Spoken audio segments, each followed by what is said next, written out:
Today I'm going to be making for y'all a gluten-free strawberry cake. The non-gluten-free version of this is actually a version that my mom always made, and it's always been a favorite of everyone's. Once I make it for somebody, it's always the requested item that I make. My husband actually likes the gluten-free version better. So to start with, I have 3 cups of sugar.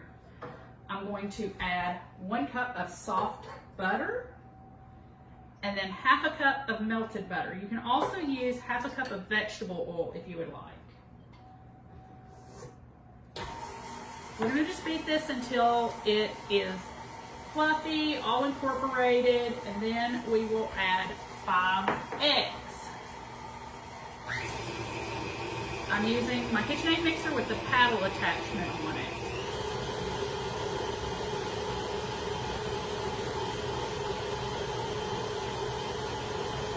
It just takes a couple of minutes, and now we are going to add 5 eggs and let those fully incorporate.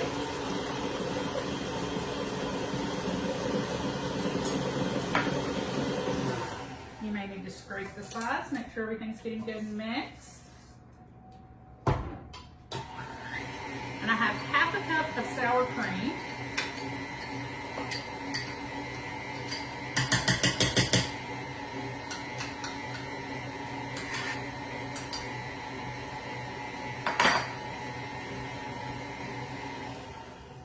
Now we're going to work on adding our dry ingredients and our milk. So I have 3 1/4 cups of gluten-free flour. I use the Cup for Cup brand. It's my favorite. It does have milk powder in it, so if you're using it in another gluten-free application, do keep that in mind that it is not dairy-free. I have my 3 1/4 cups of Cup for Cup gluten-free flour, 3/4 teaspoon of salt, a tablespoon of baking powder, half a tablespoon of baking soda, and 2 teaspoons of vanilla powder in my dry ingredients, and I have sifted those together. And then we have 1 1/2 cups of milk with 1 tablespoon of vanilla extract added. We're going to turn our mixer on low, and we're going to add these alternating. We're going to start with our dry ingredients. We're going to add about 2 cups of our dry ingredients to our batter.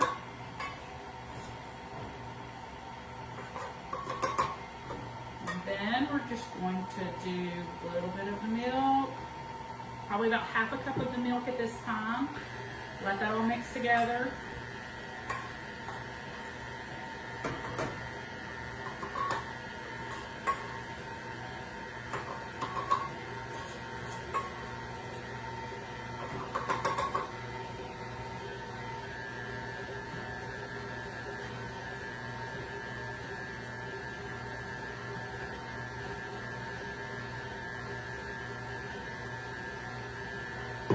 The last of our dry.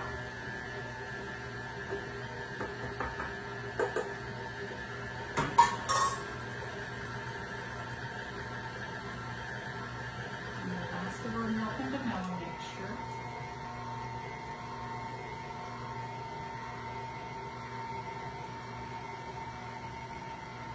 At this point, you're probably going to turn off your mixer, scrape down your sides, make sure you've got all the batter down in the bowl.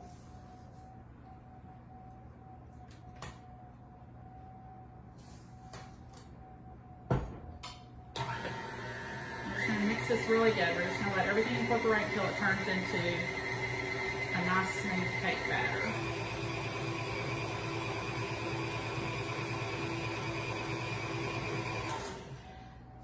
Okay. We have our oven preheated to 350 degrees. This batch, you can typically divide it out among 3 10-inch round pans. You do not want your layers to be super thick, and this will help keep you from having to actually cut and torch your layers as well.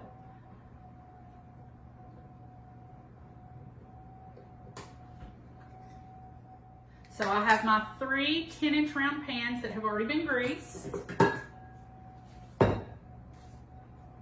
Make sure if you're using cooking spray that it is gluten-free if you're wanting this to be a gluten-free experience.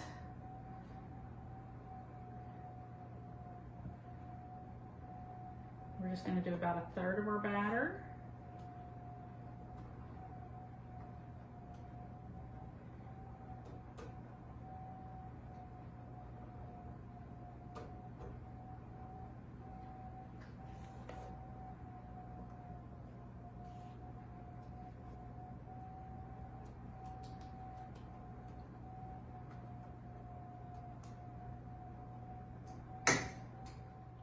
Now that we have our batter divided in our pans, we're gonna put it in the oven, 350 degrees.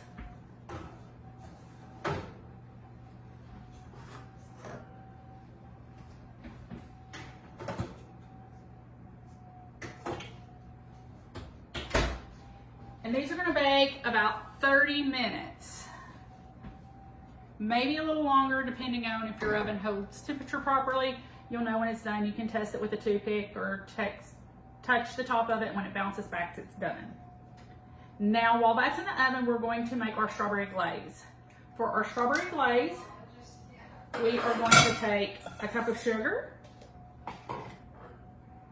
3.5 tablespoons of cornstarch, and 1 cup of water. We're going to combine those in the saucepan. And we are going to cook these. We're going to stir it while we're cooking it, and we're going to cook it on about medium heat. We want to bring it to a boil, and we want to cook it down until it's nice and thick. You will also need 1 3-ounce box of strawberry jello. I like to use a brand that does not have dyes or flavors in it. I could not find one of my preferred brands this time, so what I did instead was I took freeze-dried strawberries, ran them through my food processor. I used 3 1-ounce packages of unflavored gelatin, and then just a couple of tablespoons of sugar. We are not going to add that in yet though. So again, we've got our sugar, cornstarch, water, and we're cooking that in our pot so that we can wait on it to get nice and thick. So those of you that know me may recognize that I am not in my kitchen at home. I'm actually at my mother's house. She has this nice kitchen with an island with a stove so that I can talk to you. So like I said, this is kind of fun because this is my mother's recipe. She actually got up this morning and helped me do a lot of prep work for getting strawberry sliced and slicing other things, getting prep work done for the videos that I'm going to make today. She's wonderful, let me use her kitchen, but she also doesn't like other people being in her kitchen when she can't help and do things.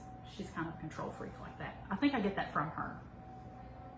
Okay, so my sugar, cornstarch, and water mixture is thickened now. You can kind of see it drips off the spoon, it's thick.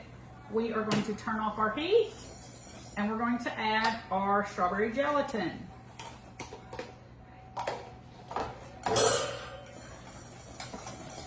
Because I'm using freeze-dried strawberries, I want to whisk this really good and get that to break down for me. If you were using strawberry jello already made up, then you would not need this to break down any. It would automatically incorporate in.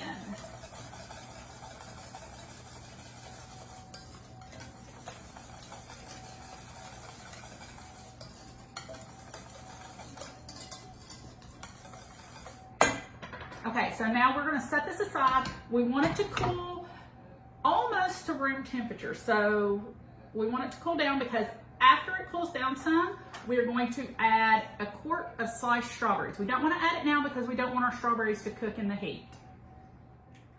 Okay, so our strawberry gelatin mixture has cooled enough that we can add our strawberries to. Like I said, I have 1 quart of fresh strawberries sliced. If strawberries are out of season and you just want to use frozen, you could, but I recommend having them thawed and draining out that juice first because you do not want to add a ton of extra liquid to this because it will make it be too syrupy. Once you have your strawberries stirred in this, you are going to let this completely cool. You can cool it in the fridge, you can cool it in the freezer if it's just really syrupy. But you do want this to completely cool down because we are going to use it as a topping for our cake when it's done. So not only do we have the strawberry topping, we also are going to make a whipped cream and cream cheese frosting filling for it. And I'll show you how to do that in just a minute. Okay, so we're going to start on making our filling icing for our strawberry cake. We're first going to make a stabilized whipped cream for this. You can use a large container of Cool Whip instead of making stabilized whipped cream. That is how my mother makes it. but I just really like to do a stabilized whipped cream. You don't have all the preservatives, it's a little fresher tasting. So you're gonna start with, you want to do 32 ounces of heavy cream. So that's gonna be about 4 cups of heavy cream. It works really well if you freeze your mixer bowl and your whisk attachment. If you will put those in the freezer for about 15 minutes, it will help your whipped cream stabilize really well. So we have 4 cups of heavy cream. We're gonna add a cup of powdered sugar to that. And then we're gonna add about a teaspoon of vanilla powder.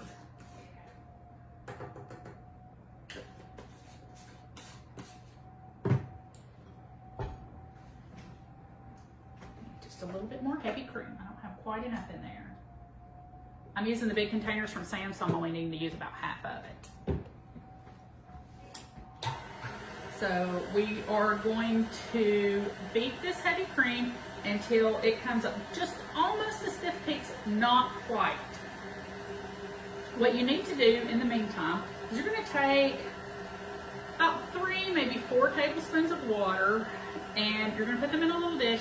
You're going to take a 1 ounce package of gelatin, and you're going to sprinkle that all over the top of that. Let your gelatin bloom. What that means is you're just going to let that gelatin sit on top of that water. Do not stir it. You're going to let it sit there for about 10 minutes. Then you're going to take this and you're going to pop it in the microwave for 10 seconds, no more. When you pull it out, it's going to look just like a thick sauce. If there's any hard pieces of dry gelatin in there, just use a fork or a spoon and pull those off. Because sometimes that will happen if it don't bloom completely down, if it don't get in there. So we're just going to set this aside until we get our heavy cream where we want it.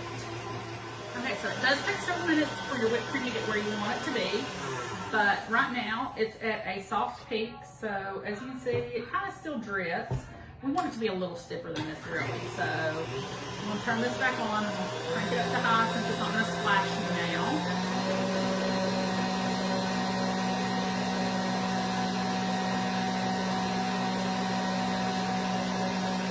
Okay, so this is looking better.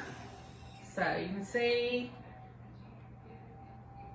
it's thick enough to where it's not just falling off our spoon, but it's still not fluffy. So now that we've got it there, we're going to turn our mixer back on, and we're going to just drizzle in that bloomed gelatin that we have microwaved. So now we're going to crank that up on high, and we're just going to let it whip. Do not let it over whip, because you will end up with butter if you start it and go off somewhere and forget. You're going to end up with butter, even if you don't add the gelatin. If you let it go too long.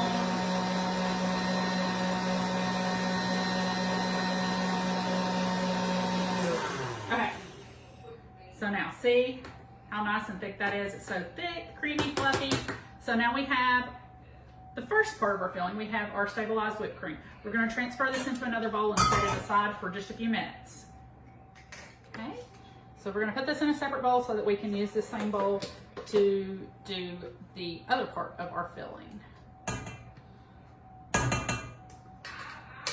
Just scrape out as much of it as you can. You do not have to wash this. So we're going to set this back. We're going to take a 1 8-ounce block of cream cheese. We want that to be really nice and soft. We have a 1/2 cup of regular sugar and a 1/2 cup of powdered sugar. We're going to put that in with that cream cheese. We're going to add just a teaspoon or 2 of vanilla. So for this, we want to use our paddle attachment because that will get that cream cheese a little smoother for us. So we just want to beat this until our cream cheese is nice and smooth.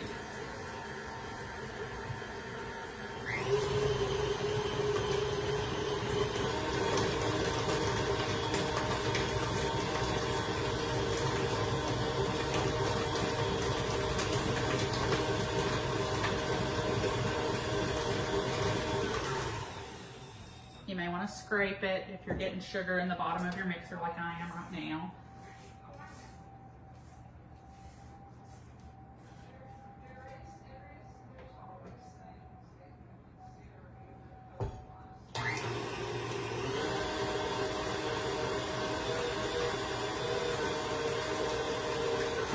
our cream cheese and our sugars and vanilla, they're incorporated nicely. It's got it nice and smooth.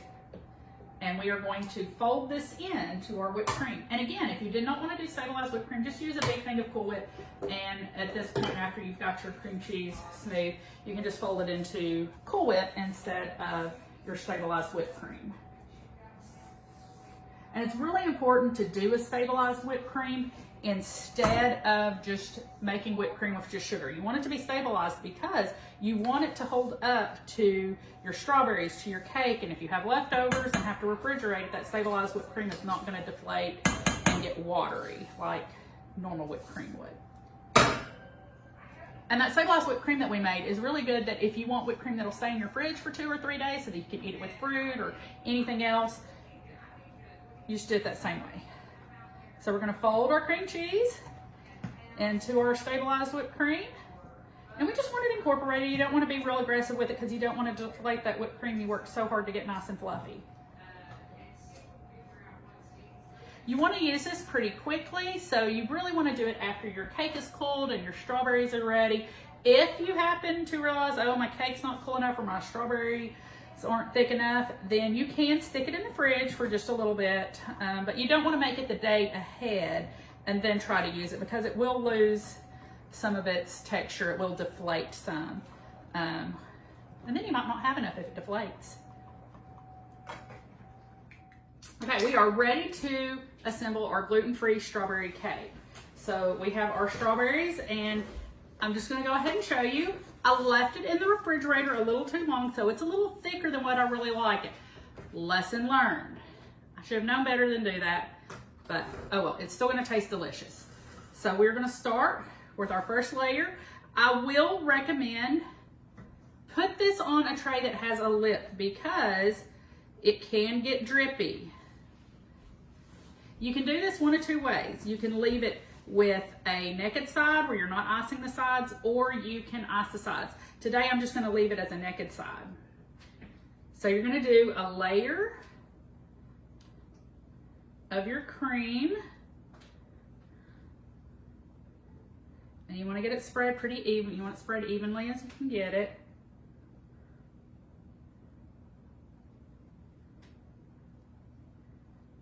It's okay if it goes over the edge.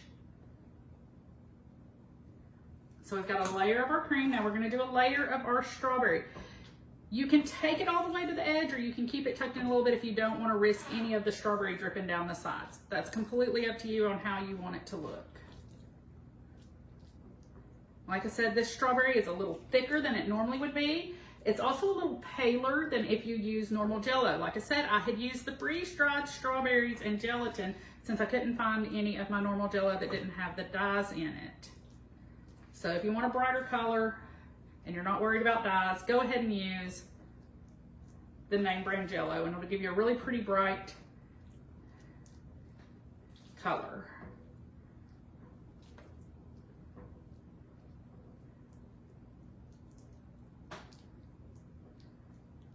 If you wanted to ice the sides, you would want to do a circle of filling dam to keep your strawberries from running out the side. Like I said, we're not doing that today. So you have your first layer, then you're going to add your next layer on top. Same thing. Get a nice layer of the filling going.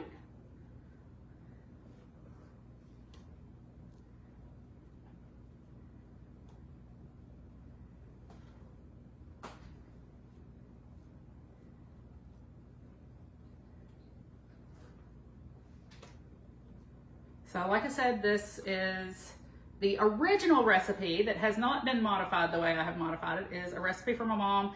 It's everyone's favorite. She made it for my wedding shower. She made it for my cousin's baby shower. Everybody loves this cake. It's the cake that I made myself for my 40th birthday. It's just so delicious. My husband is always requesting it.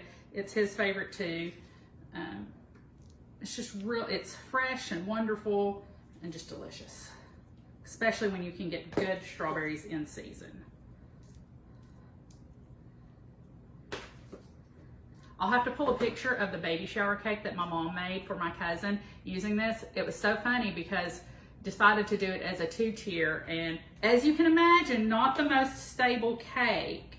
So it was pretty comical seeing how lopsided that poor cake ended up being, trying to make it a 2-tier with this particular cake and icing the outsides. I'm sure I've got a picture of it and I'll post that in the comments. But it's just delicious that it really don't matter how it looks. Sometimes something can be very ugly, but it's something you don't care that it looks ugly. Our last layer. And yes, this cake is a little dark. That is because it's gluten-free. Anybody that's cooked gluten-free knows that sometimes it bakes a little darker.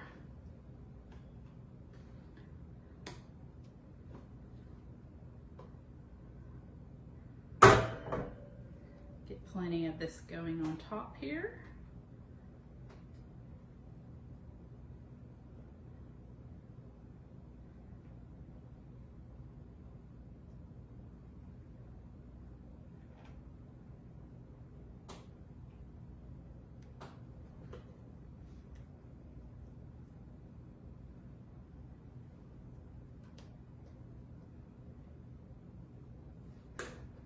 And then the last of your strawberry filling, you don't have to use all of it.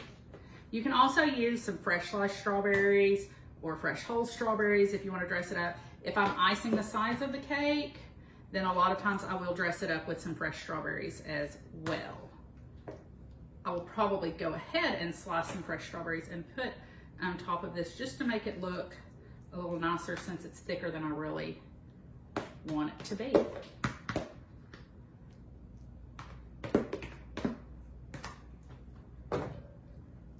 I'm trying to make it all even and in a circle and pretty, but that don't always happen.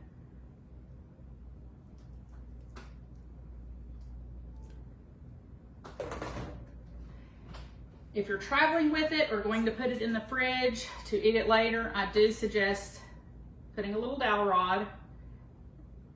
That one is coming about halfway up the top layer all the way down. That just helps stabilize it a little bit so that you don't lose all of your layers sliding. So there we go. There is an amazing gluten-free strawberry cake. So make it. I hope you enjoy it.